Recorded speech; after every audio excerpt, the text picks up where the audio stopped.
The cabin smelled of stale coffee and expensive perfume. I was settling into seat wart 20C when Rachel brushed past. My flight attendant slipped me a napkin. It read, "Pretend to be sick. Get off this plane." I ignored her, assuming it was a mistake or a prank.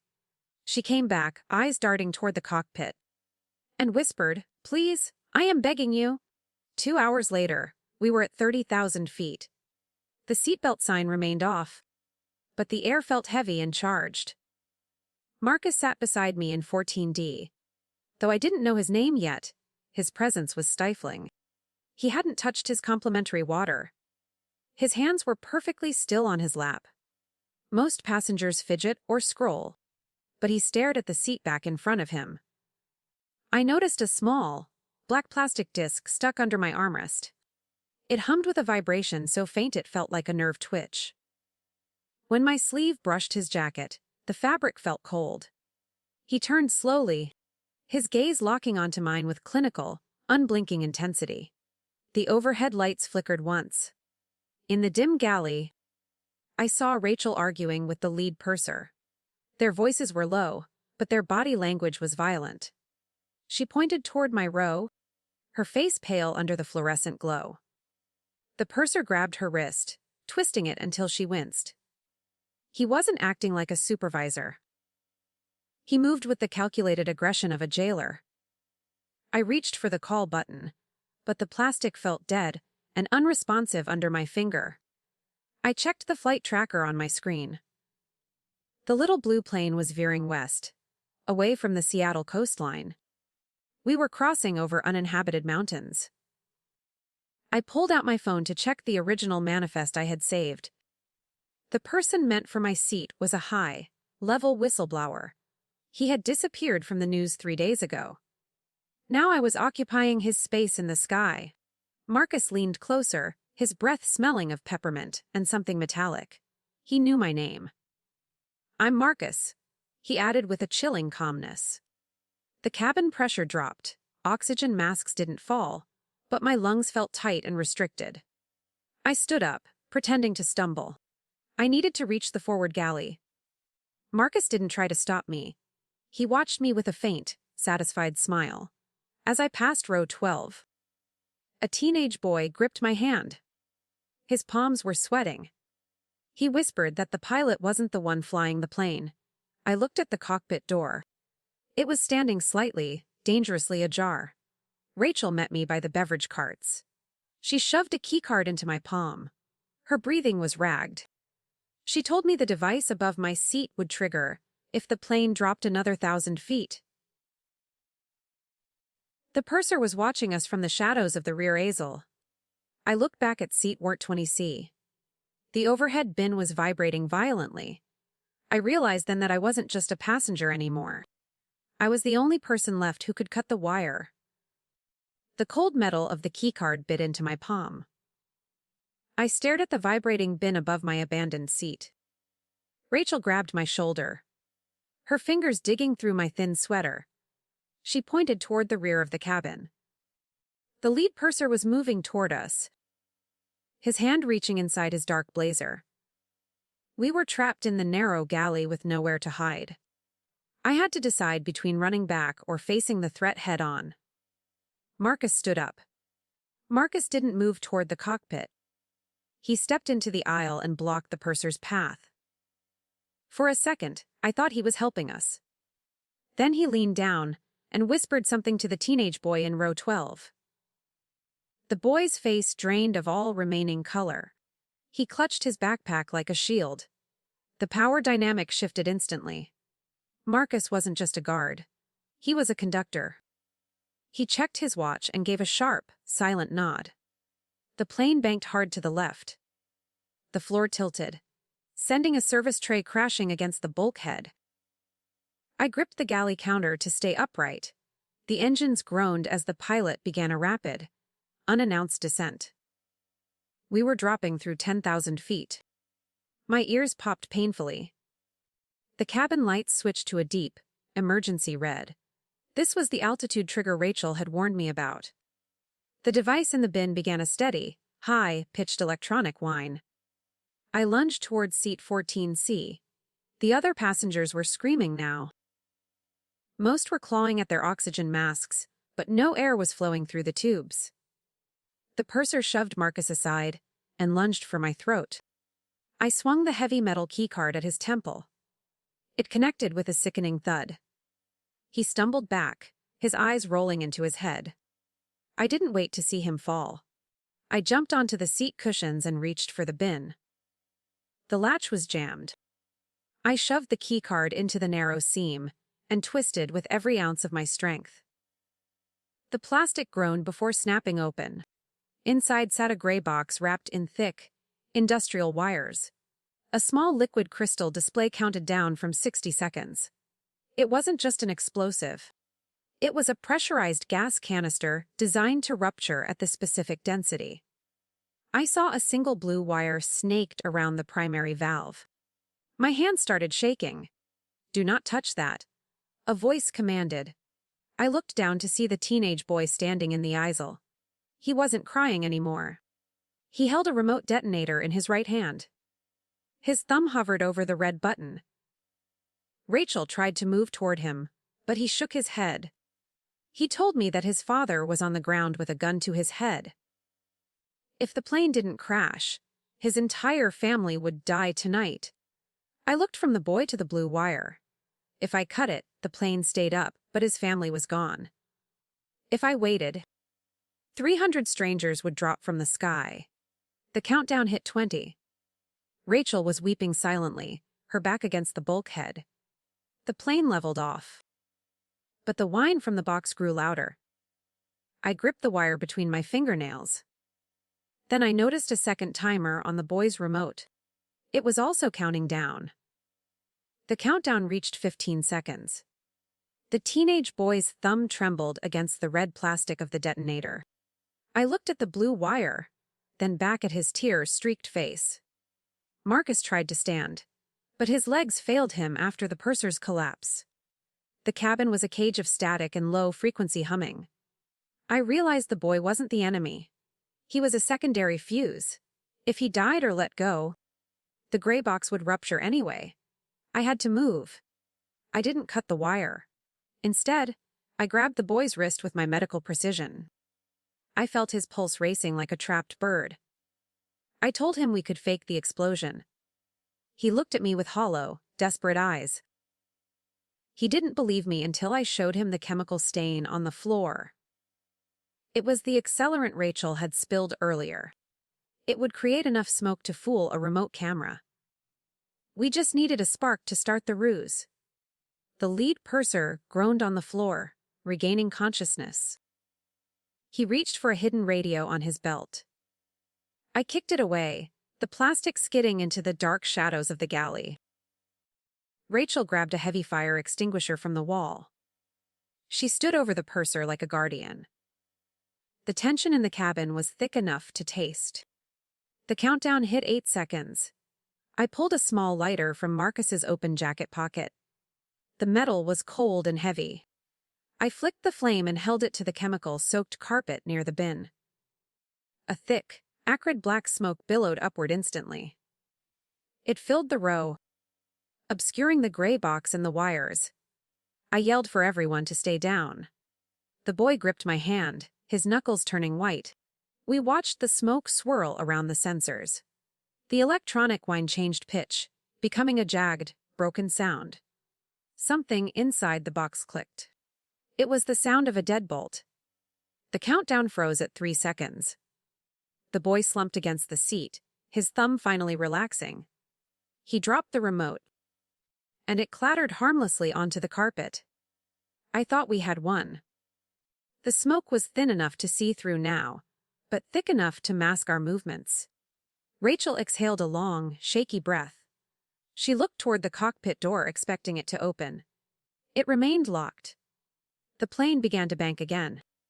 Steeper this time. The engines screamed. Marcus crawled toward the front, his face a mask of sudden, frantic terror. He wasn't looking at the bomb anymore. He was looking at the ceiling. He told us the altitude trigger was just the first phase. The real threat was the air itself. I felt a sharp, icy chill on my skin. The vents were no longer blowing air. They were sucking it out. The cabin pressure was being intentionally vented into the void of the high atmosphere. My vision began to blur at the edges. I reached for an oxygen mask, but the plastic tubing had been sliced clean.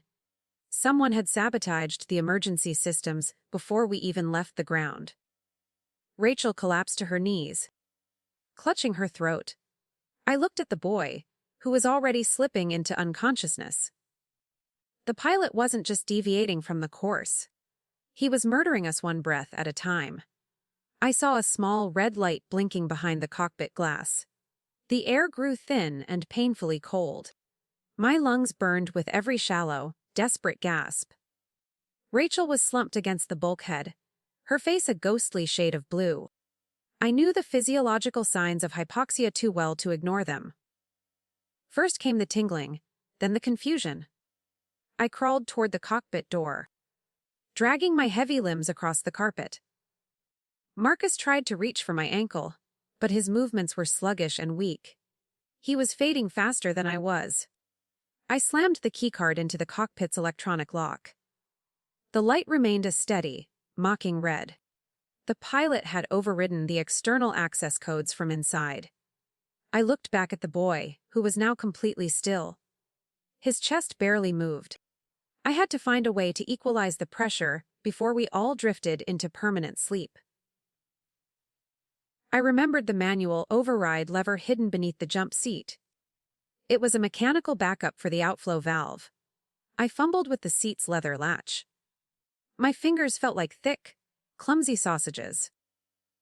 I finally found the recessed handle and pulled it with a primal grunt. A deafening roar filled the cabin as the valve hissed shut. The sudden change in pressure made my ears throb and bleed. Air began to circulate again, but it was stale and smelled of ozone. The immediate threat of suffocation passed. Rachel took a ragged breath and opened her eyes. "We have to get in there," Rachel whispered, pointing at the cockpit. She was right. The plane was still diving toward the jagged mountain peaks. I looked through the small observation window in the door. The pilot wasn't wearing his headset. He sat perfectly upright, his hands gripped tight on the yoke. There was something wrong with the back of his chair. A thin, translucent wire ran from the headrest to the base of his skull. He was being piloted. The realization hit me like a physical blow. The man flying the plane wasn't a traitor. He was a victim of a crude neural interface. Someone was controlling his motor functions from a remote location on the ground. I grabbed the fire extinguisher Rachel had dropped. I had to break the glass or the door itself. Marcus watched me, his eyes wide with a new kind of fear. He knew the fail-safe was about to engage. He pointed up. I followed his gaze to the overhead speakers. A rhythmic ticking sound replaced the engine's drone. It wasn't the bomb in the bin. It was the entire electrical system of the plane. Every light in the cabin began to pulse in unison with the sound. The countdown on the boy's remote had restarted, but it was moving twice as fast now. Marcus told me that the plane was rigged to self-destruct if the neural link was ever interrupted.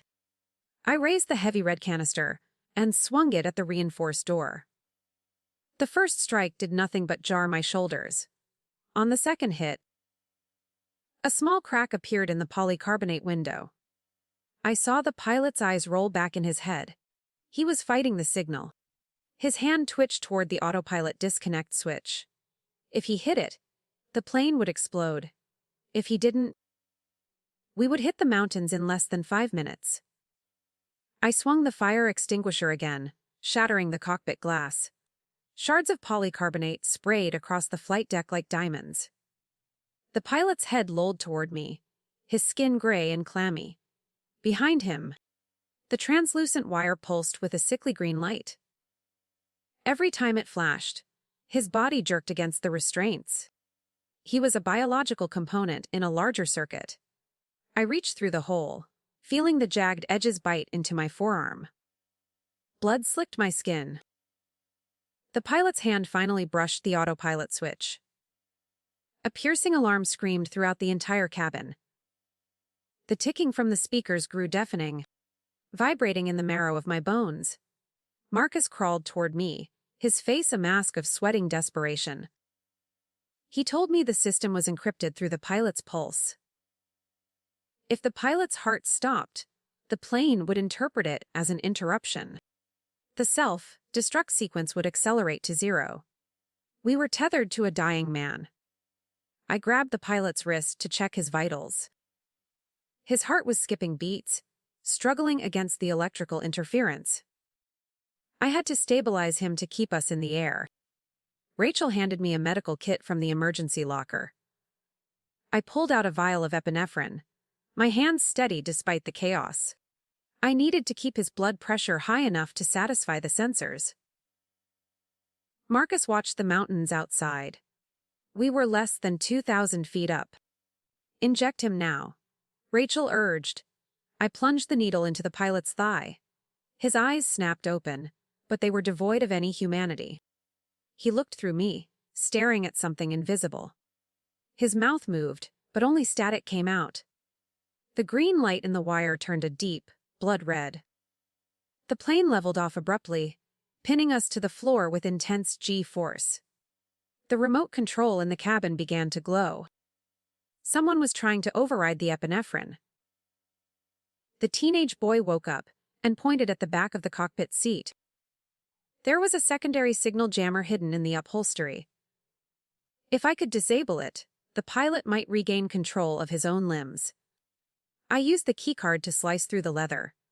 Inside, a circuit board sparkled with malicious energy. I didn't have tools, so I used the metal extinguisher handle to smash the components. The smell of burning plastic filled the air. The pilot's body went limp as the red light faded. He gasped, his hands falling onto the yoke with genuine intent. For the first time, he was really there. He looked at me and whispered that we had to jump. He couldn't land the plane because the landing gear had been disabled. I looked at Rachel in disbelief. She knew the truth all along. She pointed toward the rear emergency exit. The parachutes were hidden inside the beverage carts. We scrambled toward the back as the engines began to fail. Marcus was already there, but he wasn't reaching for a chote. He was holding the boy as a human shield. He told us that only 2 of the parachutes were functional. The others had been replaced with weighted bags. I looked at the 3 of us left in the aisle. Rachel, the boy, and me. The math was impossible. The plane's nose dipped one final time toward the dark trees. Marcus tightened his grip on the boy's neck, his knuckles turning a ghostly white. The cabin floor groaned as the plane pitched forward, sending loose napkins and debris swirling through the darkened aisle. I stood my ground, balancing against a passenger seat. 2 working chutes sat between us, tucked inside the hollowed beverage cart. Rachel was bleeding from a cut on her forehead, but her eyes remained sharp and dangerous. Marcus demanded I choose. He wanted the first chute for himself. He was truly desperate. The boy let out a choked sob, his eyes pleading with me. I looked at the cart, then back at Marcus. My medical training screamed at me to preserve life, but logic dictated a different path. I reached into my pocket and gripped the heavy metal keycard I had used earlier. I told Marcus that the chutes were locked with a biometric sensor. Only the crew could open them. It was a lie, but his greed made him believe it. He hesitated, his focus shifting. Rachel caught my signal and moved toward the emergency handle. The wind began to howl outside, a predatory sound that promised a cold, violent end. Marcus shoved the boy toward me and lunged for the cart. He was fast, but the plane's erratic motion sent him sprawling against the jagged remains of a meal tray. I grabbed the boy and pulled him behind the bulkhead. We were seconds away from impact. The trees below looked like sharp, black spears waiting for us. I ripped the first functional parachute from the cart and strapped it onto the boy. He tried to protest, but I silenced him with a firm look. I told him to pull the cord once he cleared the tail. Rachel grabbed the second chute, but she didn't put it on. She handed it to me. She said she was the one who let them onto the plane. This was her penance. I refused to accept her sacrifice. We were both going down. Marcus scrambled up, a shard of glass in his hand. He wasn't going to let anyone leave without him. He lunged at Rachel, but she used the fire extinguisher to block his strike. The metal rang with a hollow, terminal sound. I realized then that the cart had a third compartment. I kicked it open, hoping for a miracle. Inside was a high-altitude emergency raft. It wasn't a parachute, but it was inflatable and built to survive a heavy, vertical drop. I grabbed the raft's deployment ring and shoved Marcus back. The cabin pressure was equalizing with the outside air, making every movement feel like a struggle through thick molasses. I yelled at Rachel to help me with the boy. We threw him out the open door first.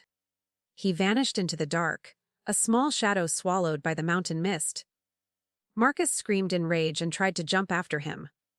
I tackled Marcus, pinning him against the vibrating interior frame. The plane's wing clipped the top of a massive pine tree. The jolt was massive, throwing us all toward the tail. I felt a rib snap as I hit the floor. Rachel was already at the door, holding the raft open. She told me to jump now or never. I looked at Marcus, who was dazed and bleeding. I couldn't leave him to burn, but I couldn't save him either. I made an irreversible decision. I kicked the raft out. I grabbed Rachel by the waist, and we tumbled into the freezing void together.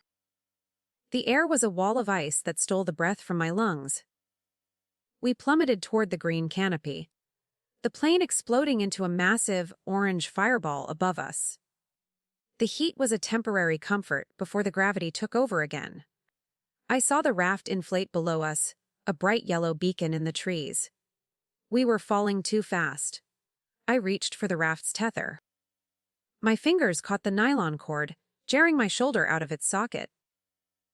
The pain was a white, hot flash that blinded me for a second. Rachel was clinging to my legs, her weight pulling us down. We hit the top branches of a cedar tree, the raft acting as a clumsy shield. The branches snapped like toothpicks as we tumbled through the layers of green. We finally slammed into the thick, wet snow. The silence that followed was terrifyingly absolute. I lay still, listening to the crackle of the fire on the ridge above us. Rachel was shivering beside me, her breath coming in ragged gasps.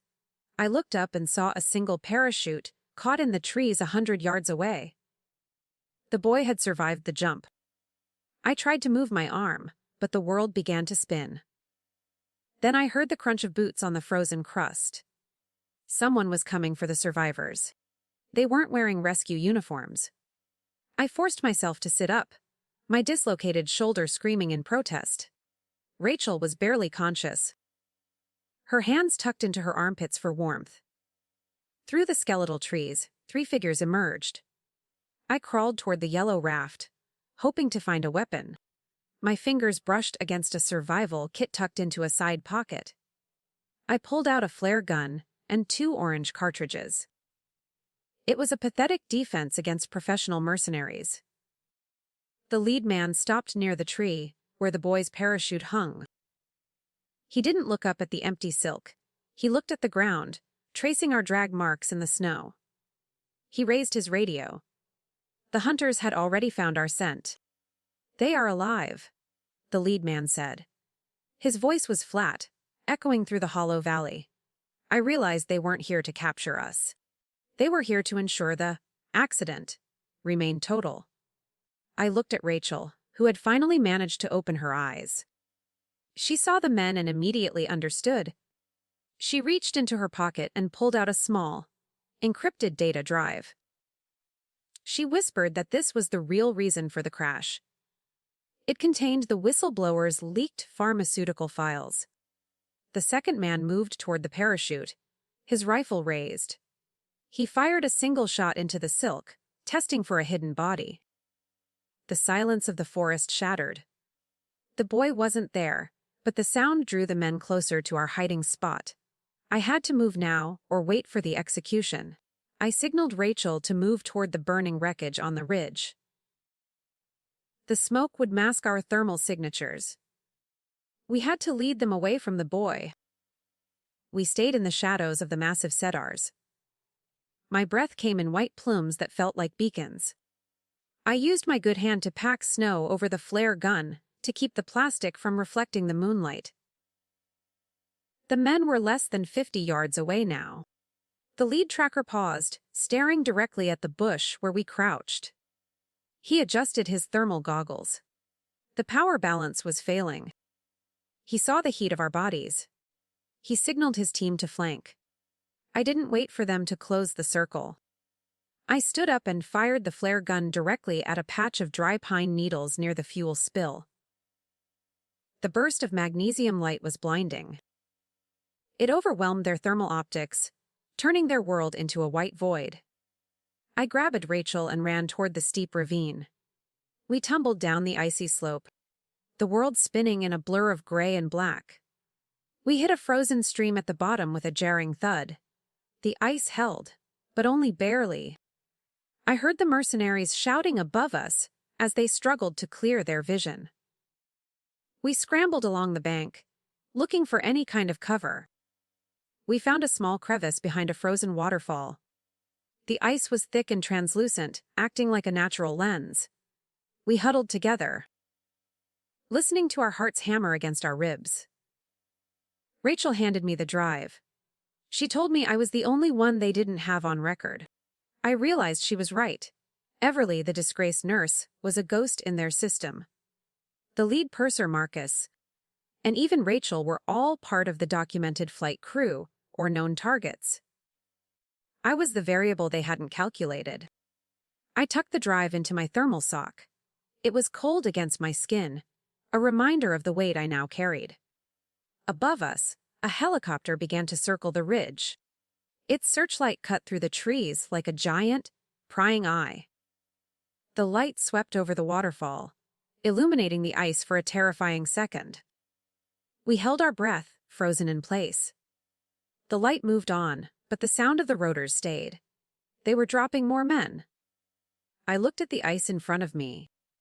Behind the frozen curtain, I saw a reflection that wasn't mine. It was Marcus. He had survived the crash and followed us down the ravine. He was holding a jagged piece of metal. He looked completely insane. Marcus didn't scream. He lunged through the ice, the frozen shards cutting into his face and hands. I raised the flare gun, but it was empty. He tackled me against the back of the cave, his fingers clawing for the drive. He knew it was his only bargaining chip for his family's life. Rachel tried to pull him off, but he was fueled by a manic strength. In the struggle, the ice floor beneath us began to groan. A deep, hollow crack echoed. The ice gave way with a sickening roar. We tumbled into the black, freezing water of the subterranean stream. Marcus lost his grip on me as the current dragged us beneath the shelf. I kicked hard, my boots striking submerged rocks. The drive remained tucked in my sock, a cold weight against my ankle. I breached the surface and grabbed a jagged ledge. Rachel was already there, pulling herself onto a dry bank. Marcus was gone. Swallowed by the dark, we moved through the tunnel until it opened into a service access for the mountain pass. The air here was warmer, smelling of grease and old concrete. Rachel collapsed against a rusted generator. She looked at me and admitted she was the one who shifted my seat. She didn't do it to save me. She did it because I looked like someone who could survive. My medical background made me the perfect, unsuspecting shield. The realization was a bitter, icy pill. I reached for my ankle and pulled out the encrypted drive. I had spent years following the rules of the hospital, trusting the system to protect the innocent. This piece of plastic represented the truth that the system was broken. I could give it to the mercenaries to save our lives. I could destroy it and vanish into the woods. Rachel watched me, her breath hitching in her chest. She knew my decision would define us both forever. I stood up. The sound of the helicopter returned, hovering directly above the access hatch. Dust and debris rained down from the ceiling. I didn't run this time. I walked to the center of the room and held the drive up toward the security camera. I knew the cleaners were watching the feed. I spoke clearly, telling them the data was already uploading to a cloud server. It was a bluff, but it was my only remaining card. The hatch opened. Federal agents